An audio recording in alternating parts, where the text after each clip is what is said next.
He said, I've got 2 fights on the contract. I'm happy with what I've done. There's something else for me right now. Talking about his political aspirations. Hmm. Is this the nail in the coffin for Mr. McGregor? Is he donezo? Well, we've kind of thought for a while that, you know what? There's so many things going against him fighting again. And, this has to do with everything in his life, all the businesses that he's part of. Now he's even part of, bare knuckle fighting. And that's something he's spending time going to all the time. He's now managing some, female singing group. He's got the Forged Stout, and things. You can never give all the attention you need to fighting when you're doing all those other things. You can't. And you're never going to, you got to figure how long has it been since he's fought? He hasn't gotten better sitting back. He's only declined. And, he can still go in the gym and he can still look good going in the gym and sparring with certain people and things like that. That doesn't mean he's going to be looking good against the people that are the top people in the world.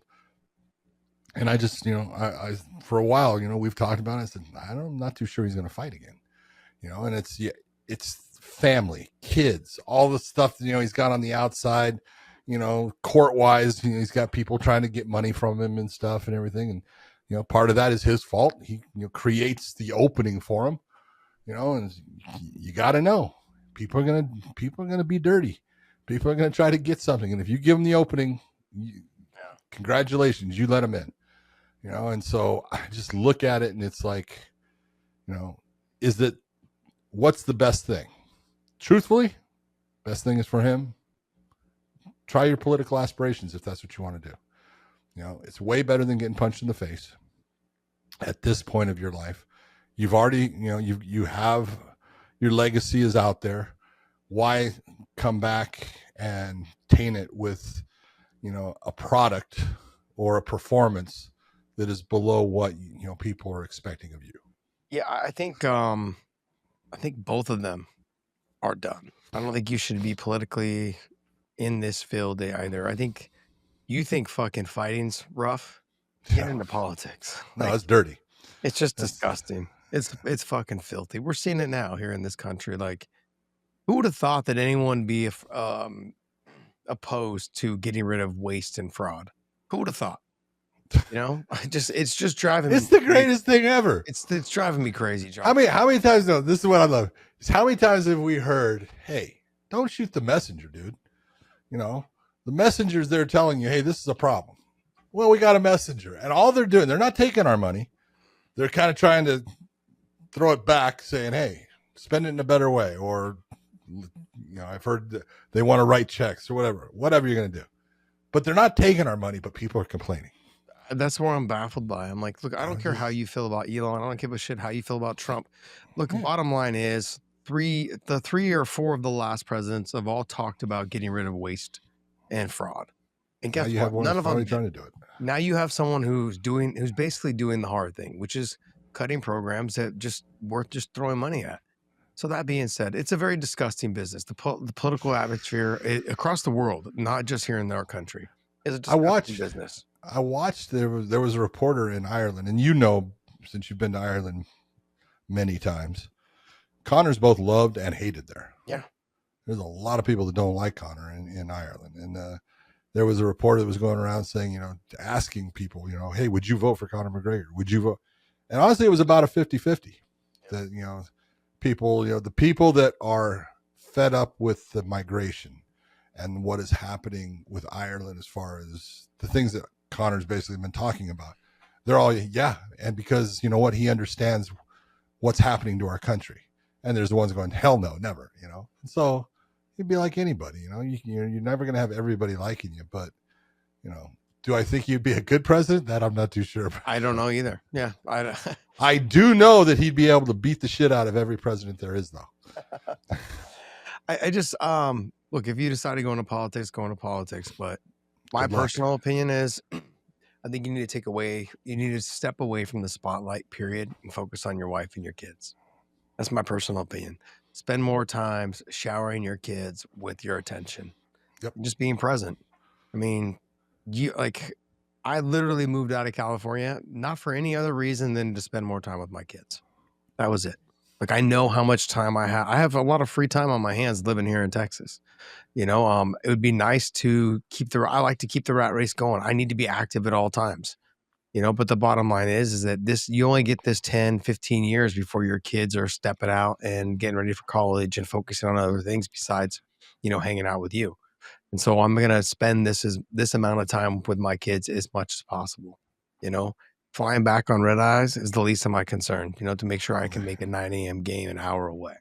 Those are the important things right now in life. And I think for him, you're worth over $400 million. Take your time, because it goes by fast, and spend that time with your kids and your wife. Make a strong relationship, and all the good stuff will start to happen. Once you're out of the spotlight for a little bit and you make an entrance back in, you're a little bit older, a little bit wiser, and people see that you're doing good Josh, amongst your community and your family. What's good about the spotlight? I mean, there's money to be made there. Money to be made. Yeah. So that's what's good about the spotlight. I mean, look, I would tell everyone. It really depends on where you want to put yourself in that spotlight. If you want to be involved with more charitable organizations, if you want to be involved in helping to do things for the public in your community and your country, there's a lot of good to be done there. He's just chosen not to be in that part yet. And so he's going to need to step away, I think, for a bit, not reinvent himself, but show everyone that he's ready to be presidential if that's what he wants to do later on. Doing it right now is a waste of time.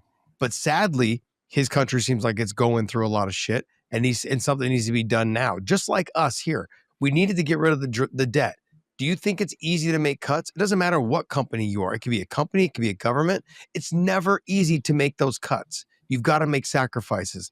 Bottom line is, they seem like over in Ireland, they need to do something about their immigration laws. We had to do something here about it, and that's what they have done. It's not an easy choice. Do you think we would love to welcome everyone in and make sure everyone has the opportunities we have? We just cannot do it when you're $36 trillion in debt. There's no other way around it. And that's just the fact of it. Don't say this. Don't talk about Trump. Don't talk about Elon. Don't talk about Kamala and Biden. Who gives a fuck? The bottom line is the hardest things need to be cut. And how can you do it? Otherwise, there will be no future. Doesn't matter what your fucking kid does. Okay? Because there'll be no future. We will have no money. You'll be borrowing money from other countries like we already are now. And then they're going to own more land and more property in our country. And it won't be your country anymore. And I know it sounds stupid because, we're a big superpower. That shit happens fast. It happened to Rome and happened to all the other fucking places. What makes you think it won't happen to us? Absolutely. Get the fuck out of here with that nonsense. Get the fuck out. Make the hard cuts now and deal with the consequences, and it sucks. It really does suck that we put ourselves in this position. And it's not us. It's our fucking politicians that put us there. I know I don't like to get political, but this is one of the things that, it's just a big, deep breath to think, look, I want everyone to understand it wasn't one party that put us here. It was fucking both. They're scumbags and they fucking burned us as Americans. So the fact that we're having to do this is ridiculous anyways. All right, George, let's talk about something else. All right. George, boy, just so you know, George, he just told you that was a shitty topic. Yeah, you chose the wrong topic.